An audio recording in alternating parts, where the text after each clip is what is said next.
Good evening, Rahul. It took him 50 years to simply swap one letter, B for H. Ghulam Nahi, full stop, Azad. This is an inflection point for Congress. I hope it realizes it. This is the dynasty slaves tryst with destiny, so to speak. To paraphrase, a moment comes which comes but rarely in history, when the soul of a congressman long suppressed finds utterance. This is that moment, Rahul. Decades of bondage had conditioned and condemned him below deck in the hold where he spent his life heaving in the galleys. His back was whipped to smithereens, but he rode. Rivers of sweat gushed through his brows, but he rode. He couldn't remember what his surname meant anymore, but he rode. Muck and grime matted his hair, but he rode. He rode for the sake of his masters and their children and their children and their children. And he coaxed their ship from one port to next, but was never allowed to stretch his scrawny arms, leave alone step into the light or on land, until one day he couldn't take it anymore. And he chewed through the duct tape and he kneed his oar in two and he pried open his shackles and he jumped onto the menacing waters and swam without fear, without care, because a moment of freedom was worth more than decades of slavery. The waters were infested with sharks, but he didn't care.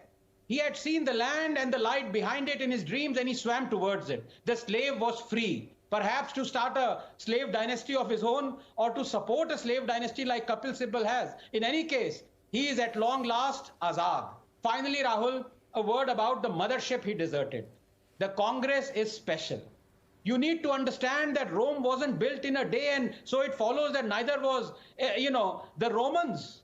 Let me illustrate the damage with just one tiny example. Here are the last census indices of Amethi and Rai Bareli, the Nehru-Gandhi dynasty bastion for 60 years. People below poverty line, 54%. Households with electricity, 14%. Vaccinated children, 16%. Neonatal deaths, 83 per thousand. India averages 28. This is what dynasty has reduced Amethi and Rai Bareli to. So let it be known that if the Congress lies in tatters, it is because of Rahul Gandhi. Because as long as you have a party where a man in his 50s is still called the youth leader, where he can preside over one electoral defeat after another but is still evolving, where he can lie on an industrial scale but still remains the beacon of truth, where his compatriots are more meritorious, but they will never upstage him, where he toils for an hour amid the poor and then takes a month's vacation to recover, where every morning he wakes up at night.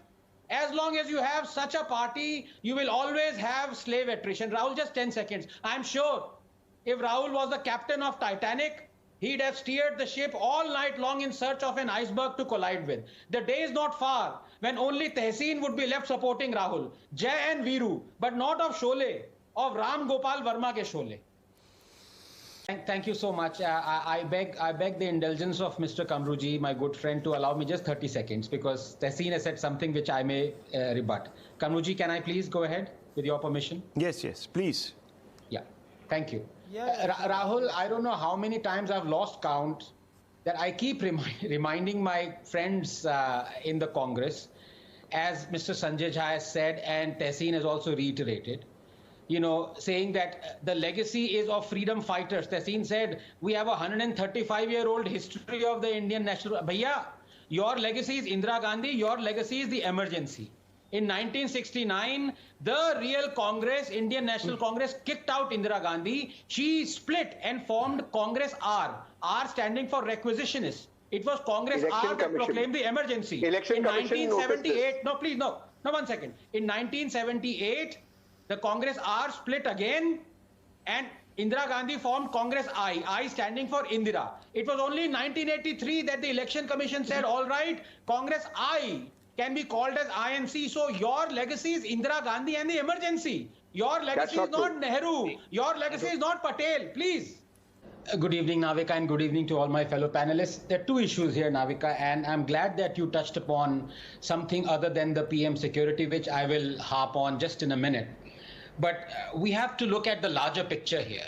And the larger picture is that I think the opposition should realize now, or at least the people should, that a huge chunk of the reason why Modi keeps winning is not just because of his policies, but because of the policies of the opposition. It constitutes a huge chunk of the vote that Modi gets, because he knows all he has to do is to sit back. The opposition plays right into the Prime Minister's hand. Now, as you said, there is nothing wrong in being critical of the Prime Minister.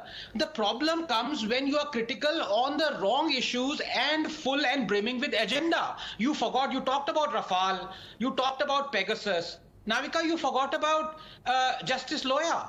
You forgot about a lot of other things, Ayodhya. You forgot about so many instances where the opposition, in its haste, just because it hates Modi, just because its hatred is more bitter than a mocktail of neem and Karela juice.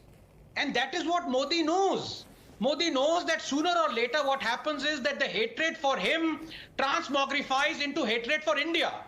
So while the hatred for him might garner some votes for the opposition, the people know that those who start hating India, people would never vote for them. And that is exactly what is happening. Modi hate is fine. Hate करना है करो, लेकिन उस चक्कर में India को hate करना शुरू कर दिया हर पॉलिसी पे, चाइना पे, रफाल पे, on everything. You know, and that is the problem that the opposition doesn't. Now, if I can take a couple of minutes, because this is a mirror of sorts, what the Supreme Court has said today. And to be honest, that this was a shocking breach of security and protocols was beyond doubt. And I'm glad that the Supreme Court agrees and has held the SSP responsible. What remains to be established, however, is whether this was collusion or plain incompetence. Three issues here, Navika, and let me delve into them one by one very briefly. Number one, it was established that the SPG had briefed the state administration and police multiple times about the possibility of a road blockade because of protests, about an alternate route, even about bad weather and the chances of it infringing on the security arrangement. Number two, it was established how this information was freely shared by the state police with the protesters. Three, it was established by the Supreme Court that ASL was conducted by the SPG almost 5 days ago. Now these are facts. They cannot be disputed. So I ask, why didn't the heads roll? Congress leaders and their minions, some of them are on the panel tonight, were on an overdrive ridiculing the nation's concern at this serious lapse. Remember the incident when the same Congress created so much hue and cry about a spot of green laser light that fell on Rahul Gandhi's chest oppressor 2 years ago, which they claimed was from a sniper gun. Turned out it was a flashlight from the camera of a Congress party photographer. But these same guys claimed it was an attempt to assassinate their great leader. Modi and Shah were implicated. Their parliament well was rushed at. The streets were poured onto. Op-eds were written on vengeful Modi. And when a Supreme Court verified lapse occurs that jeopardizes life and limb of a sitting prime minister, these same guys are silent. Hardly surprising, therefore, that a narrative was built over weeks preceding this lapse to make the PM feel guilty of his security cover, starting with all that hullabaloo over 12 crore armored Maybach, even though as the government later clarified, it was all under routine. But Navika, just 10 seconds. For all those who called this a jumla and that Modi was scared, let me remind them that this is the same Modi who continued to deliver his speech even when bombs were exploding all around him in Patna. This is the same Modi who at the height of Kashmir insurgency and Intifada went all the way to Lal Chowk without a bulletproof jacket and unfurled the tricolour. So think before you make a fool of yourself. Respect the post of the Prime Minister at least. Yeah. I think, Tehseen, you must apologize on two counts. Number one, to the SPG, because if you look at the terms of reference of the Supreme Court committee, they have clearly okayed and not blamed the SPG at all. As I told you, the ASL was conducted by SPG 5 days ago before the whole thing. And its solely responsibility by the Supreme Court is on the shoulders of the SSP. So please apologize to SPG. Number two, I give you 4 instances where you and the whole opposition went running to the Supreme Court saying Modi is guilty. Those 4 instances are Justice Loya, Rafale, Pegasus, and on the security lapse. On all four Supreme Court has sided with PM Modi. Can you please at least teeny weeny छोटी मोटी apology नहीं कहनी तो कह दो मुझे माफ कर दो मोदी जी, ये तो कह दो कम से कम. Good evening, Rahul, and good evening to my fellow panelists and artists. Congratulations to Jay Sai on the second book of his trilogy. Rahul, this Sar Tan Se Juda slogan is barbaric and unacceptable in a civilized society. But there are 2 issues here. Number one, we need to accept that we are simply biding time. I am very comfortable with it. As Gurudev Rabindranath Tagore said, and I quote him, Islam has distinct enmity against all other religions. it is not just satisfied with observing its own religion, but is determined to destroy all other religions, unquote. So the millions who pour onto the streets demand tan se juda, they are not mad, Rahul. They are not fanatics. They are simply following religious fundamentals. Allah has specifically ordered that those who abuse Allah and His Messenger, Allah has cursed them in this world and the hereafter and prepared for them a humiliating punishment, unquote, 3357.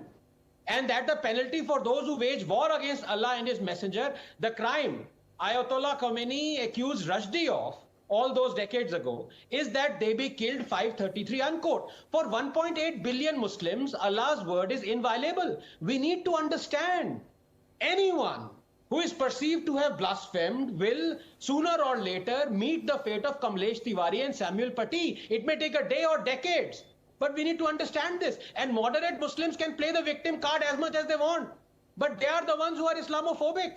That is, they fear Islam. They fear to bring out the commandments of their holy book in their entirety because they fear being called illiberal and hypocrites. So they end up condemning and branding as radicals the poor Muslims who are faithfully following the fundamentals. वो कह रहा है हमारी क्या गलती है भाई? Now let me come to the second issue, which is academic and important as well. Why, one may ask, if I am a free speech absolutist, do I say Gustakhe Rasool ki ek hi saza sar tan se juda slogan is unacceptable? Aren't these mere words? After all, rhetorically, I can ask, there are dozens of verses that call for way more violence against the kafirs than this 456, 40, 70, 8, 12, 22, 19. But we haven't redacted or banned those, have we? So why this double standard? Well, let me club this with two other slogans, Rahul, that equally call for a violent retribution. देश के गद्दारों को गोली मारो सालों को and तिलक तराजू और तलवार इनको मारो जूते चार, what Mayawati said. If you want people arrested for chanting देश के गद्दारों को, then why should those chanting Sar Tan Se Juda or Tilak Tarazu also not be arrested? After all three slogans call for violence. The first against blasphemers, the second against traitors, and the third against the upper caste. And all of them aren't asking the judiciary or the police to dispense this punishment. It is an open-ended, extrajudicial, extra-constitution call to everyone and anyone. And in a mob, that is problematic. Let's test this theory. What would happen if we put Nupur amid a mob chanting Sar Tan Se Juda, or Afzal Guru amid a mob chanting Desh Ke Gaddaron Ko, or a Brahmin amid a mob chanting Tilak Tarazu or Maro Jute Char? They would be lynched. Therefore, it follows that these slogans aren't mere words when chanted by a mob, like many violent verses are. And it follows that any mob chanting it must be prosecuted to the last man, woman, and, as you showed disturbingly, child.